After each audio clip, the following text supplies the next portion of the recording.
Hello, everyone, and welcome back to the Baklava Broadcast.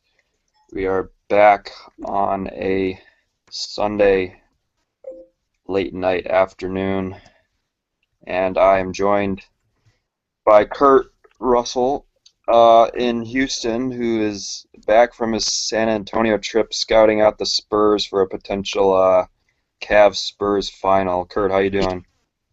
Well, I'm doing well. Actually, I wasn't scouting out for the finals. They wanted to give me a quick tryout, pretty standard stuff, and unfortunately, I couldn't pass the physical, so I won't be joining them for a 10-day contract. So I'm a little disappointed about that, but otherwise, I'm doing well. How about yourself? Yeah, doing pretty well. We also, actually, our normal podcaster Rahul is kind of feeling under the weather, so we have a worthy replacement in our other semi-pro writers, Bryan Deeken, and his first Baklava broadcast appearance. Brian, how you doing? Just trying to make this memorable, John. Yeah, sure it will be. Nice. All right, so I guess we can jump into things here, kind of just recapping, I guess, this last weekend of basketball. It's kind of tough, I guess, with the whole March Madness going on now and the NCAA and all the games being played to focus on the NBA. But it's good to see the Cavaliers had a pretty good week, I guess you could say.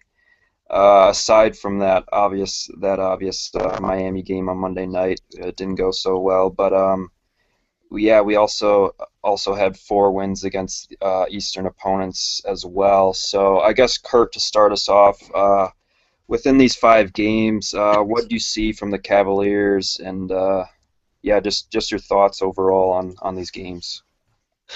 Yeah, it was a pretty solid week. Like you said, we went 4-1. Pretty much all of our wins were very convincing. The Indiana game was pretty close, but we were in control for most of that, so that was good. Mainly, what I've enjoyed is just watching Kyrie and J.R. Smith do their thing. Um, it's great to see Kyrie healthy for an extended period of time, as he has been this season, knock on wood. And he just really has elevated his game from being like maybe like a top 10 point guard last year, um, maybe a top 10, to really just being like one of those elite guys that, can just fill up the bucket and just put a team on his back and win them a game, offensively. So that's been awesome. And then, yeah, with J.R. Smith, he's just been tearing it up, totally revitalized from his lost season, really, in New York with a team that just was terrible, and he wasn't really interested in playing very hard. And now he's kind of returned to his form of when he was the sixth man of the year, with New York. So it's just nice to see all the pieces that we've put together really gelling well, and cranking out the wins that we expected to see earlier that just took a little longer than we expected, I guess. But we're really hitting our stride at a good point in the season when some of the other teams seem to be falling off a little. So pretty excited to see what the rest of the season holds.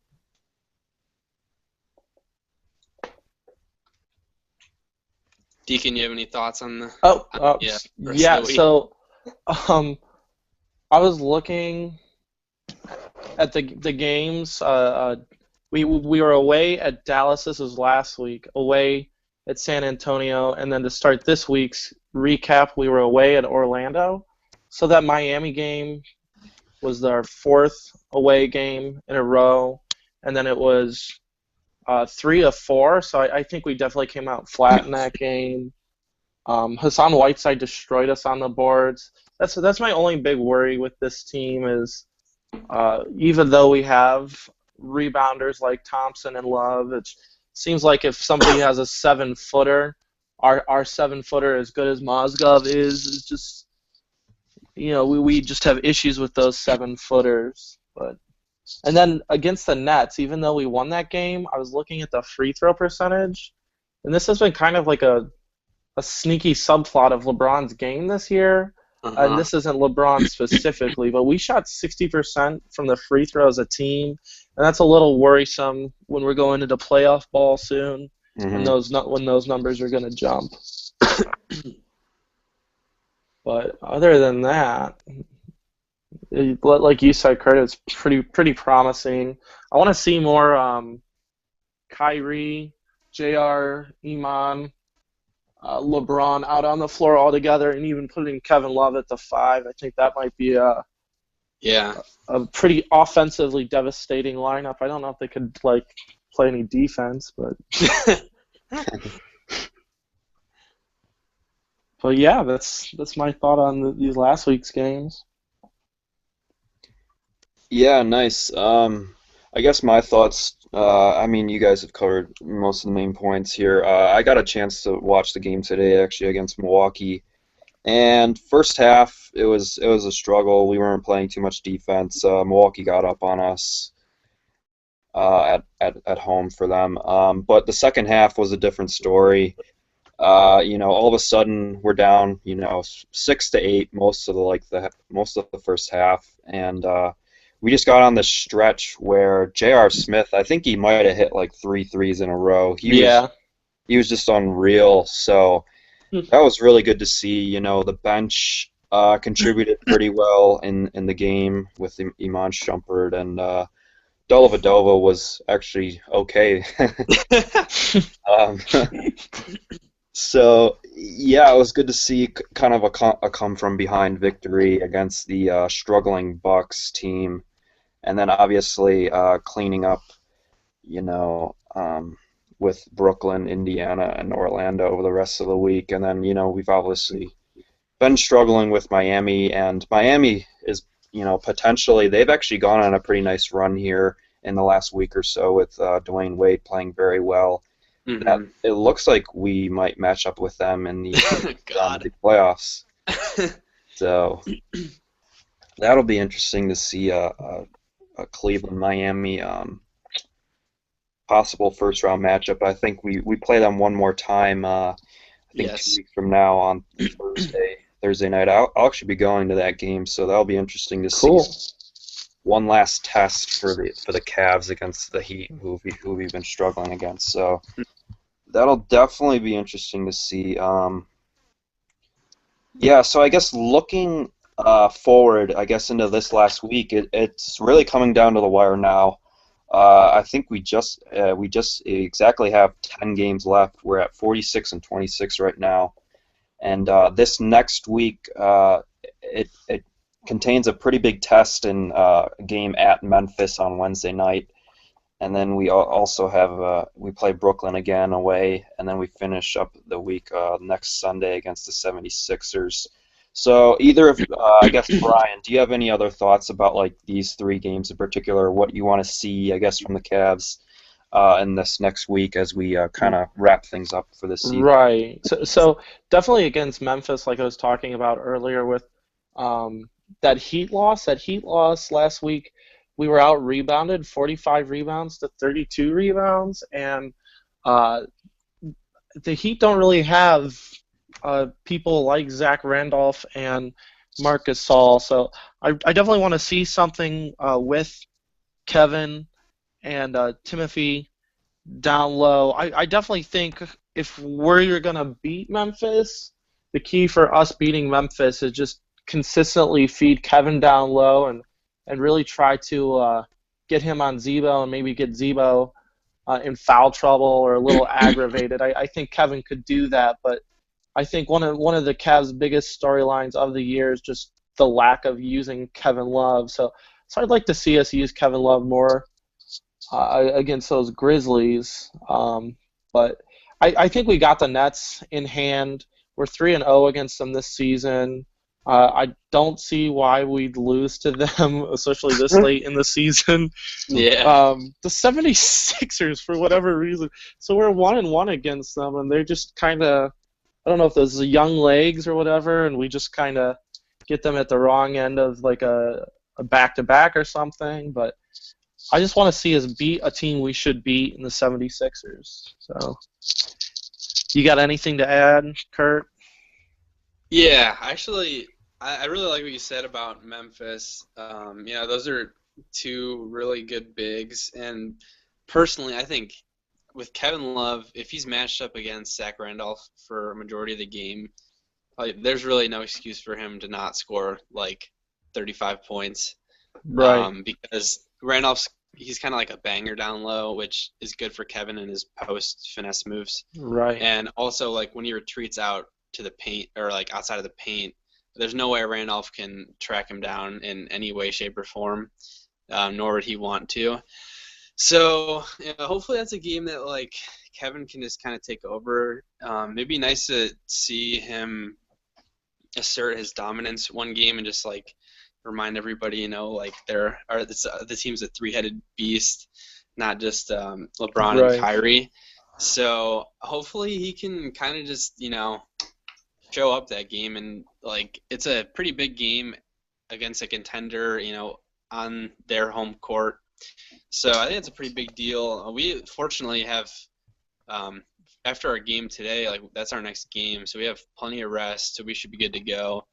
Memphis is only playing the Knicks before that, and they're playing them tomorrow, so that doesn't really count. So both teams should be ready to go, which will be exciting.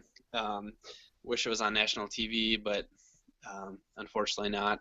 And then the games, Brooklyn, they kind of hung around in the playoff. They're only actually one game out somehow still, despite their outrageous payroll.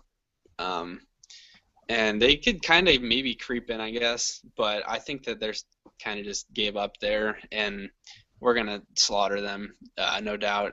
And then, the 76ers, I don't know what it is either, Deek. I don't know if we, can't take them seriously or what it is, but we struggle against them. Yeah. And luckily, like John said, there's only 10 games left. We have a nice solid 3-game lead over Toronto between the 2nd and 3 seed. So we should be pretty firmly locked in there, I would assume. And there's really no way that we can catch Atlanta. So, like you said, take care of the games we need to win and just end up with a 2 seed and be ready to play whoever. A lot of the teams in the East are struggling right now. Like Milwaukee's lost 6 in a row. Indiana's dropped out of the playoff race, and so has Charlotte. They've both been in and out recently. And, Boston's sitting at the 8 seed for right now, which is pretty crazy about. So, it'll be an interesting week. I think we should take care of business, though. And, if we go 2-1, that's great. But I'd expect us to go 3-0. Johnny, anything to add? Not too much. You guys covered a lot of good points there. I just look at that Memphis game, and it's a tough test and a good final kind of test against a good Western opponent in the Grizzlies, and their defense is just a very good test for our offense and our team in general. And like you guys said, those bigs kind of pose a pretty big problem for the Cavs. So it'll be interesting to see how we deal with Gasol and Zebo down low, and how Mozgov plays, and I guess how K-Love is gonna finish this season off if he hopefully hits a stride and starts to play pretty better, I guess, going into the playoffs. That would be ideal. So I guess speaking of the Grizzlies and they're big. If we turn our attention, I guess, to Zach Lowe, our boy from Grantland, he actually, last week, I think he wrote a piece which was titled the Marc Gasol All-Stars, which he kind of refers to all the most watchable players in the NBA for this year in particular. And he basically, in this segment, he kind of focused more on the players that aren't, your obvious, choices, and like Russell Westbrook, say, or Anthony Davis, kind of like those more better-known stars that are, obviously very exciting to watch. So he kind of railed off a team, including Kyrie and like some defensive players and some other guys that like a typical NBA like observer and watcher might not, think that they're entertaining to watch, but someone like Zach who watches basically every game, he's kind of dissected and everything, the most entertaining people to watch in terms of a basketball standpoint, I guess. So I guess looking through this article, I guess Kurt, to start us off, if you have like any thoughts as to like maybe some of his selections and maybe like a reaction and who you think like maybe someone uh, who you think is like pretty entertaining to watch, especially this year. Yeah, well, at first glance, I think what was most interesting to me was seeing that there are two Charlotte Bob Yeah. Cats / Hornets on the list, and Michael Kidd Gilchrist, who I kind of forgot was in the league, I guess, at this point. I guess Charlotte's really never featured on any sort of primetime Yeah. game, so I don't know that I've had a chance to even watch them once this season, which is unfortunate because I'd love to watch every team play. And also Gerald Henderson, who was very kind to me several years ago when I played fantasy basketball. He dropped about 21 total points per game for me, and I'd never heard of him, so that was cool. But yeah, it's a pretty interesting list. Probably the most interesting name I'd say in here would be Luis Scola. Definitely is an interesting player to watch. He's kind of, I guess the word that Zach uses that is pretty accurate is crafty, in that he kind of does a lot of different flip shots. Kind of reminds me like a Antoine Jameson, except much more handsome. And I like Luis though. He's fun to watch play. Again, Pacers don't really get on TV too much, so it's hard to tell. But yeah, it's pretty interesting. He tried not to use any All-Stars really, aside from Kyrie's on there, which is I think definitely a good selection. But yeah, as far as like a not necessarily well-known player who's exciting to watch, I don't really have a great name for that. My favorite guys to watch personally are guys like J.R. Smith, Jamal Crawford, my boy Gary Neal, guys that kind of just shoot not necessarily the most wise shots, but are capable of heating up in a hurry and just don't really miss at certain points. They're guys that average maybe like 10, 15 points a game and have never really had an all-star season. But on any given night, like they can drop 30, 35 points and like win you a game. So a little sad that my boy Gary didn't make it on there. He's having a tough year, but I love Grantland and Zach Lowe, so it's a good read. I'd recommend anyone check it out that hasn't checked it out yet. So what about you, Deacon? Do you have any thoughts on the article? Any names missing or any names on there that you think are like what? Like why is this guy on here? To be honest, this list makes me realize how much basketball I don't watch. Right? Yeah. It's just one of my standout names. I really like foreign players. I don't know why. I just do. Rudy Gobert. I'm just kind of looking at that. And, yeah. Right. And it's kind of cool to see him be in that position. He was drafted as just this weird French kid. And if you look at Utah's roster, they have XM2, and I'm kind of really excited to see what Gobert can become on the Jazz. I've always liked the Jazz's logo. I know that's not the best reason to like a team. So if you take anything away from this, I want Rudy Gobert to succeed because he's a Jazz. But I just, with the Greek Freak and stuff and Scola, all these foreign players, maybe there's something there with how they're developing European players over U.S. players. I don't know. I've read some stuff on that, just with AAU basketball, just kind of making these ISO players, and I know that's a big problem on the Cavs right now, where if our offense gets stagnant, and so I root for those foreign guys to kind of get some validation for their work, kind of doing it the right way. But yeah, Johnny, you got anything?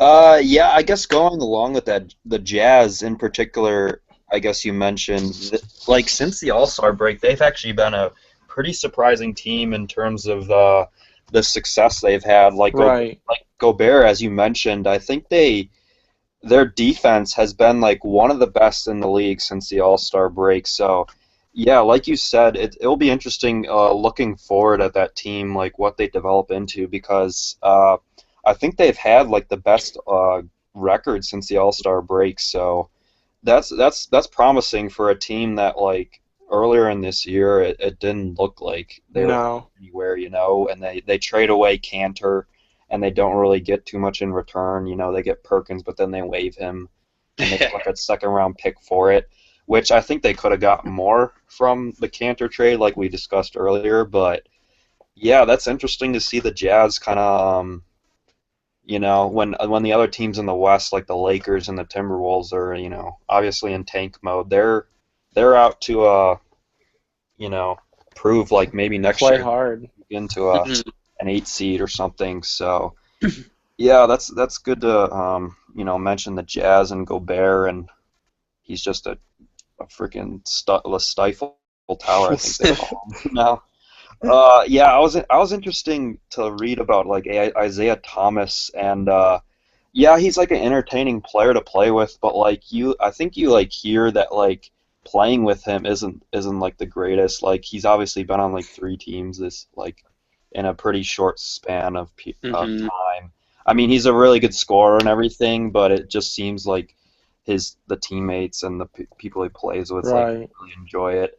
And I actually read that like aside from LeBron and D Wade in the fourth quarter, like he has the most points in the NBA, which is kind of interesting to see too. And twice as many shots as everyone else. Yeah, that'll do it. So yeah, it was interesting for him to like include some of the defensive minded players. Like Michael K.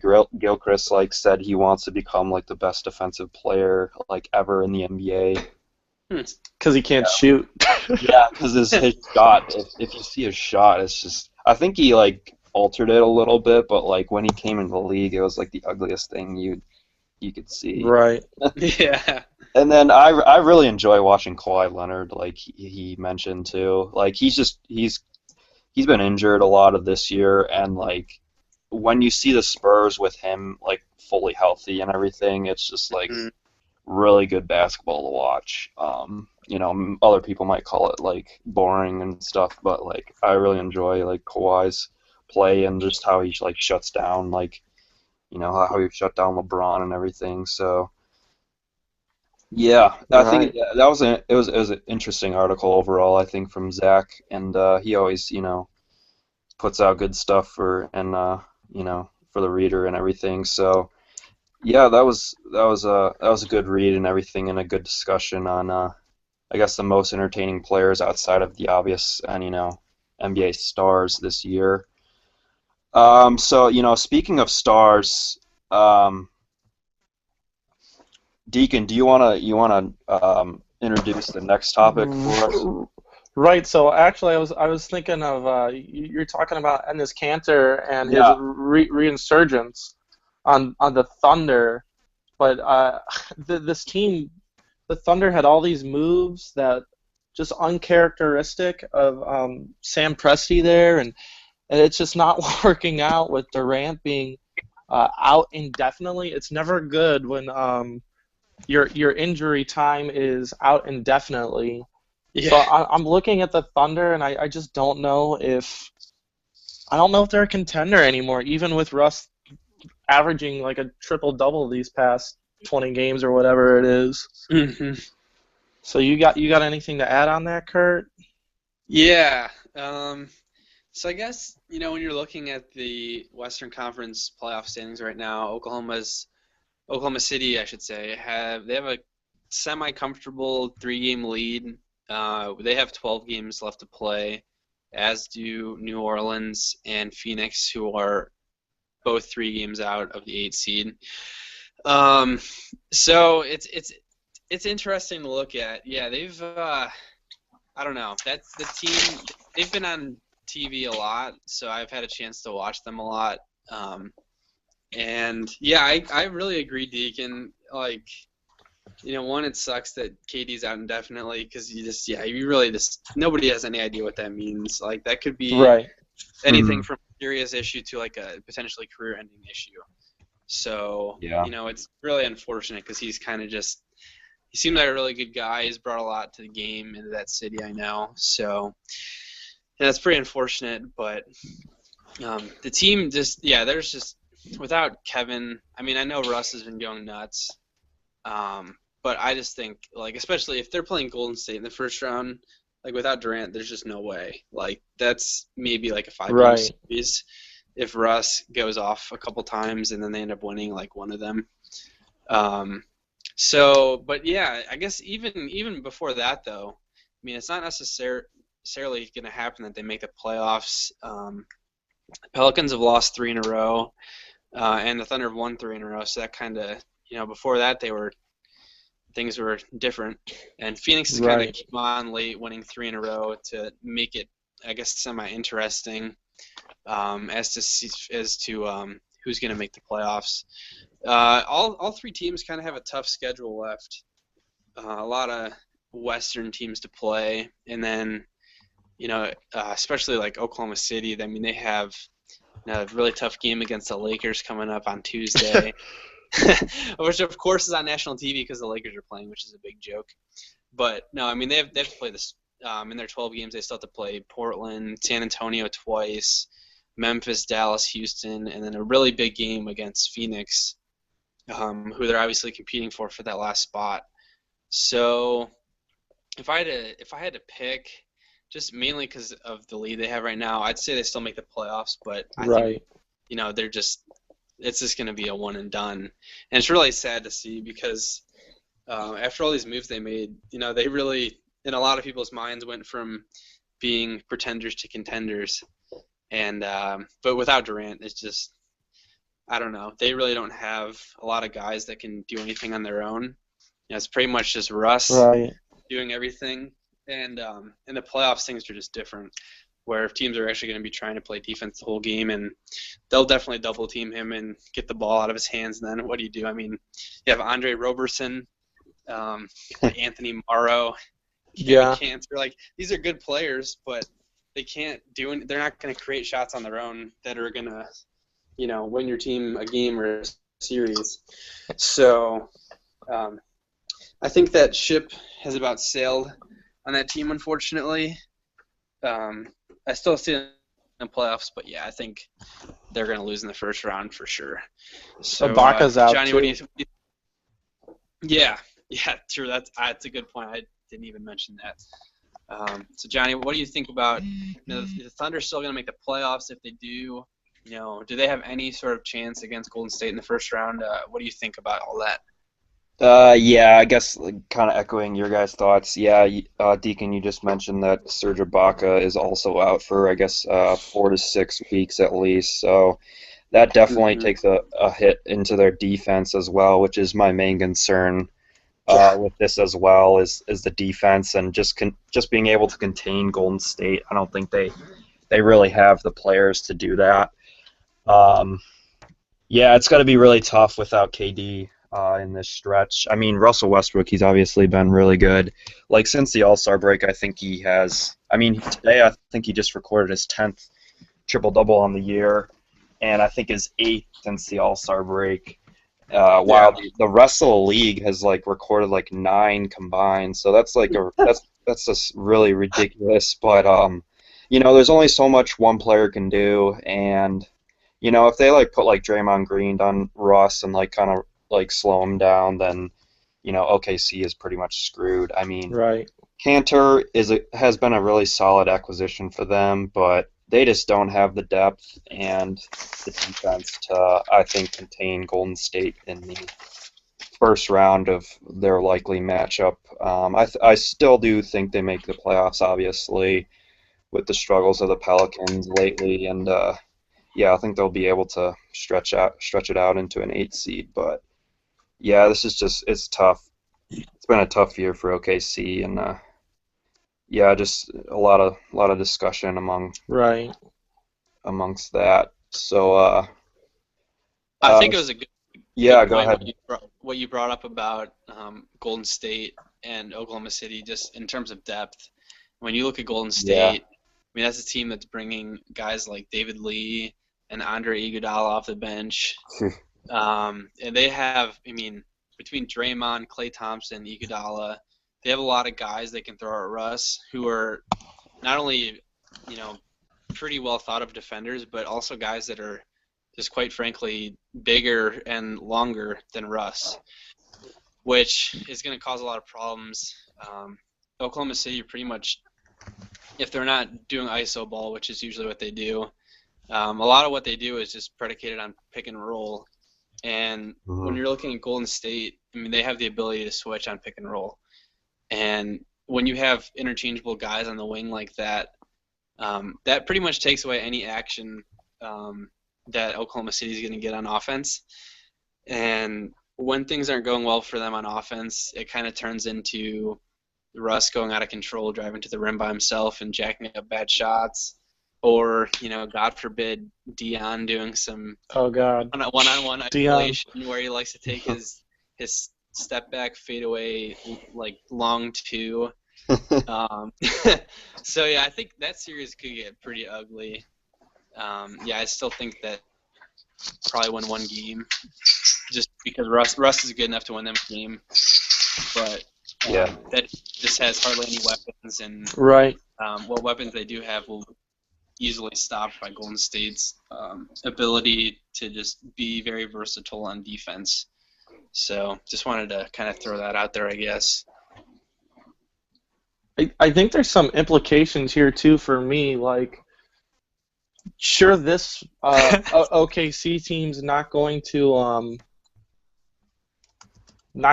go far in the playoffs this year, mainly because Ibaka's going to be back for the playoffs, but who knows if he'll be ready. Durant won't even be involved. Like we talked about, they don't really have any defensive-minded players here. Going forward, Durant and Westbrook, their contracts are up after the next year, so one more season with the Thunder. I don't think they're staying. I really don't. You think both of them are leaving? I think both are maybe. I think the Thunder's best chance to keep one of them is to figure out how to sign some of these new acquisitions, like Kyle Singler and this. I can't believe I even said that. Right. Oh boy. Right, but that's just how bad Sam Presti has been at. Been the worst small forward in the league. Right, just getting talent. But I think their best chance would be like, Russ, we're gonna pay you the max. We're gonna give you everything. I don't think Durant stays. I would be angry if I were them. Like, this is the team you put around me. This is the best team I've been on since I've been here, since you traded James Harden. And now everything's going to crap because we're injured. Not that injuries are Sam Presti's fault or Scott Brooks, but It could be Scott Brooks' fault. It could be Scott Brooks' fault. You're right. It probably is. But I don't think this team is. I wouldn't be surprised if they're in the lottery this season after next. That is a bold prediction. We will hold you to that. Yeah. Once we come out with our next bold predictions article for next season, if you don't put that in there, there's going to be a serious issue because we have a lot of listeners and they're going to hold you to this. So. Nuggies will be waged. Yes, of course. I think what you said is pretty interesting about thinking both of them are going to leave. I know it's a topic that really hasn't been openly discussed too much, except for whatever ESPN guy said that the Thunder should trade Durant, which we kind of talked about last week. Mm-hmm. Yeah, it'll definitely be interesting to see what happens there. They have some solid weapons, but yeah, like you said, just. It's been an injury-riddled season. And Washington has max room the year Durant's free agent. That would be interesting. That would be. I mean, could you imagine a team with John Wall, Bradley Right. Beal, and then adding Durant? Obviously, like Paul Pierce will probably be out playing golf somewhere at that point. But Yeah. Gortat. You still got Gortat. yeah, that'd be a pretty solid team. Nene. Yeah, Nene, who knows where he'll be? He probably does not like Washington. He's been spoiled by living in Brazil with all the babes his whole life. He probably wants to go I to. can see him going Right. to Miami. Yeah, Miami. I could definitely see him on Miami or the Lakers. The Lakers He's like probably. Udonis Haslem 2.0. Hillary's in Washington, guys. She's a babe. But the Lakers would offer him something like I don't know, 3 years and like $40 million or something ridiculous. You could be the next great Lakers center. Yes, and they would just overpay for him just to try to have some sort of a name there. So, speaking of the Lakers, I guess, Steve Nash recently decided to retire. I know most fans thought that he retired several years ago since he's barely been on the court, unfortunately. But yeah, I guess it's not really shocking news, but kind of just forget that this is a guy that won 2 MVPs. Probably for me at least, my favorite player I've ever really had a chance to watch. Just the creativity on passing. Right. I really would have liked to have a good chance. Like to have had a chance to watch like John Stockton when he was with the Jazz. I'm sure that was pretty similar in terms of style. So yeah, we'll go with Johnny first. Do you have any thoughts on Steve Nash retiring? It's like we said, it's kind of been a long time coming, but is anything you want to talk about? Yeah, I guess a report actually came out today that mentioned that if Nash would have been bought out, that he might have joined the Cavaliers for a small stint. So that's kind of interesting. Oh wow.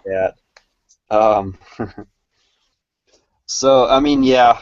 You look at Nash, and like you said, he was a very entertaining player for I think he was in the league like 19 years or so, and I think at one stretch, he was part of the offense in the NBA that was the leading offense for like 9 seasons in a row. So, those 2 MVPs definitely point to obviously him and Mike D'Antoni kind of revolutionized almost the offense in the NBA and his passing ability and everything. And he was just a real joy to watch. And I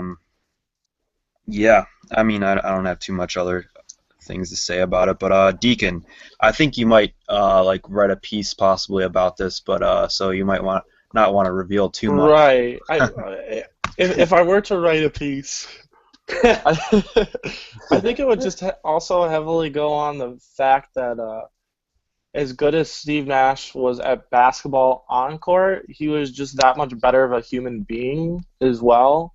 Yeah. And it's just so nice to have individuals like that in the limelight who just are fantastic role models, do so much for the planet, and just hearing some of the stories about like Steve Nash loved to live in New York during the off season, and I guess he played like a lot of pickup soccer and stuff in the park and stuff.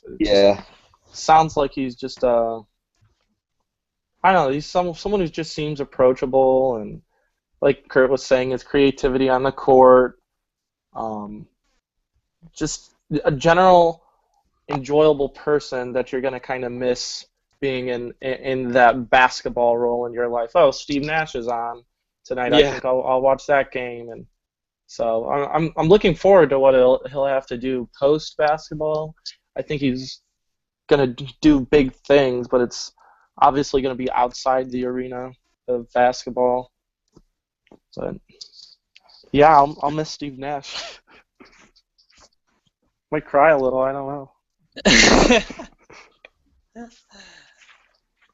But I don't really have any more thoughts to add about Steve Nash. I'm looking at his stats right now. I just can't even imagine from '05 to 12, he had averaged almost 11 assists a game. Like, that's just insane. The Yeah. Cavs a couple nights ago had like 14 assists for the game. I'm just like,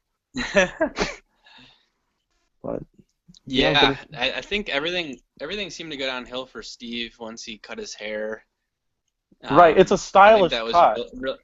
but And he looked interesting with that, but yeah, he always got the job done. He's gonna end up, as of now, of course, he's third time all time in assists. Mm-hmm. Who he has one more than Mark Jackson, so he edged him out for third. there we go. And still, this is even more ridiculous. You think about Steve Nash, he's 5,500 assists behind John Stockton for first all time. Which that's like a pretty hard number to fathom. Right, but I would argue that is Steve Nash is the Hall of Famer on that Suns team. Who else is? Like, John Stockton got to toss the ball to the mailman. Yeah. It's gonna deliver, you know. That's true. Yeah. Yeah. Well, Mari Sotomayor had a couple good years there, and now he's carrying the Mavs. Right. I think Phoenix. I think Phoenix still has his knees in a jar somewhere. God.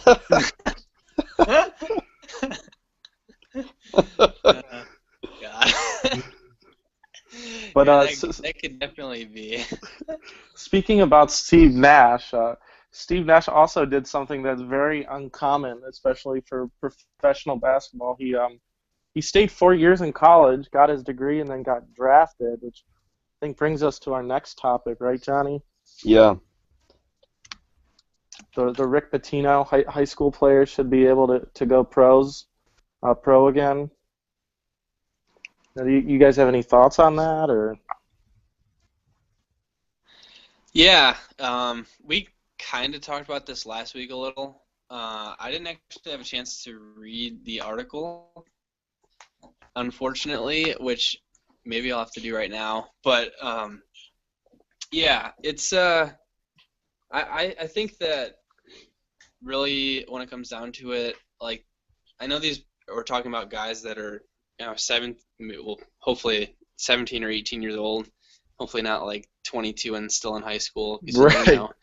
But I think that, hopefully with parental guidance and, guidance of a mentor, and even reaching out to other guys like maybe like a LeBron or somebody who's been there and done that.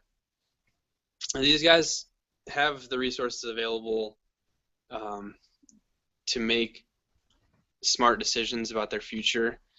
And I think that if they're able to go make millions of dollars at the age of 18, I think that they should be afforded to go after that rather than, wait a year in college. I don't really get the point of going to college for 1 year and leaving because, if a guy's going to do that, like, I don't really see what the incentive is to work hard in academics, and I don't know if that's the reason why the NBA wants him to go to college, is for some sort of education that's free, of course. But so yeah, if academics aren't going to be the priority when you're going to college, which they really can't be if you only go for 1 year, I don't really see what the reason to have someone go is.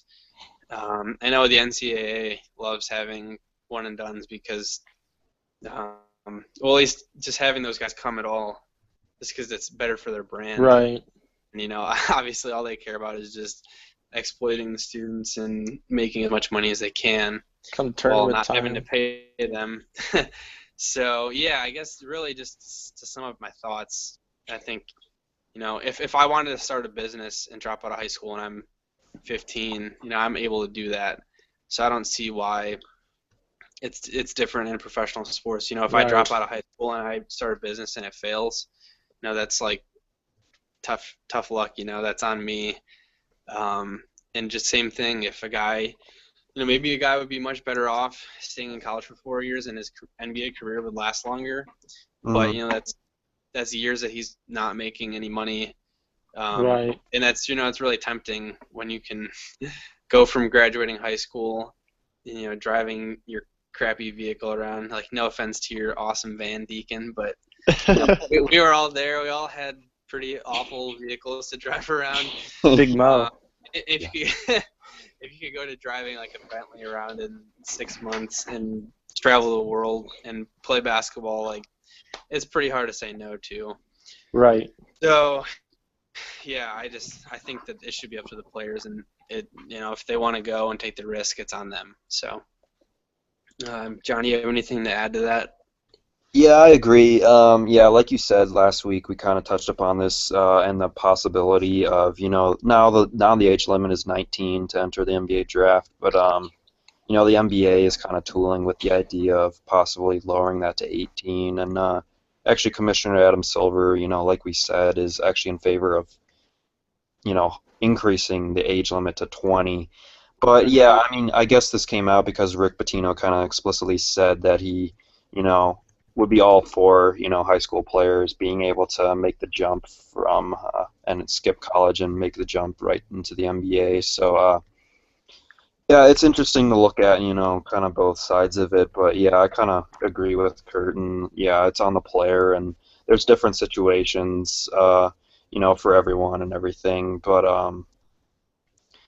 yeah, I mean, you look at like the NBA and like possibly what like the D League in the future could represent more of like a minor league system almost, and maybe more so like if those younger players like are able to like develop in the D League, and that's kind of forming more of like elite competition because the high school players they have to go overseas for a year or go to college for a year to get that to continue to develop so yeah, it's definitely interesting to see how what the NBA kind of takes of this, and I think it's got to rest on what the players union and what the NBA will ultimately decide on. You have these college coaches kind of expressing their thoughts on it and everything, but it's up to the commissioner and the NBA of what action, if any, really they want to do around this. You look at the college game and the March Madness and everything. It's very entertaining, the tournament and everything, but it's just came to a point where sometimes college basketball is pretty like unwatchable. Right. um, and you look at the stats actually, and these games, like I was watching Michigan State Virginia today, and there was a stretch where like both teams scored a basket for like 10 minutes. Yeah, And yeah. that's just Yeah. it's tough to watch. Like every possession is either like a missed shot or like a foul. And like it has led to like the lowest scoring like since the 50s where they didn't even have three-pointers. So it's like it's pretty tough to watch. So it's like it's tough for college to kind of and then they don't really have too many like stars, or like players Right. like follow and everything. So yeah, it's been tough for the college game to you know keep up with everything. So um, yeah, that's all I have for that topic. Deacon, you have anything else to add with this or? Right. So I agree with Kurt on the point about student athletes kind of just being free labor for NCAA to just make money off of them. Like I went to a big Yeah. school that makes money off both their football program and men's basketball program. Now the young men who are in those programs, like education more or less usually is not a priority for them. Um, and the school's making hundreds of millions of dollars off them, and it's just it kind of that would aggravate me if I'm putting in 45, 50 hours a week at the very least in the sport. I can't have a job to make any extra pocket money, and then I have to go to class, otherwise I can't play. Just it's just not a good situation. I definitely would like to think people want to go to school and get their education and so on and so forth. but just the level of exploitation for those athletes, it's just unreal. So like I'm all for them going to the NBA and kind of screwing the college game to where they have to reinvent what they're doing, because obviously what they're doing is not, it's not appealing to the kids. And I'm sure there's plenty of kids that wouldn't mind playing a more relaxed version of basketball, because I'm sure the pros are pretty physically grueling, and I'm pretty sure night in and night out it's not something that you can maintain. Obviously, these guys blow out their knees and stuff, and they're out of the league before they're 30. But I just would like to see a different approach by the NCAA. Maybe providing more money for I don't know, like a nice car to drive around, and not anything fancy. Like get them like a Nissan Versa or something. I don't know. It's just the NCAA definitely has something wrong with it. It's broken, and it just needs fixed. And I think this might be a way to put pressure on it, to say, okay, high schoolers, come to the D League. You see what the Thunder did. They did it as a financial move, but they signed that one player directly to their D League team, so they didn't have to pay him.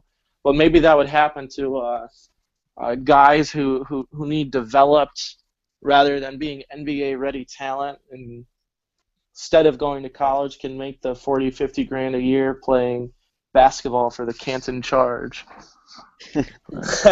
So, I don't know. Like I said, I just feel like it's a broken system. That's all I have for that. Yeah, I think that's good. Yeah, the NCAA, yeah, is definitely a broken system, like you said, and I think that just about wraps up our broadcast and what we wanted to talk about for this week. I guess, do you guys have any weekly shout-outs for anyone? I guess Rahul, in place of Rahul, he had one for our girl Kimberly B at Applebee's, at the local Applebee's. We actually went there last night, and she was tending the bar, so there? shout out to Kimberly B. She's still alive? Nice, dude. Yeah. It's incredible. How's she looking? Good. I wasn't prepared for yeah, shout-outs. actually, I do have a quick shout-out.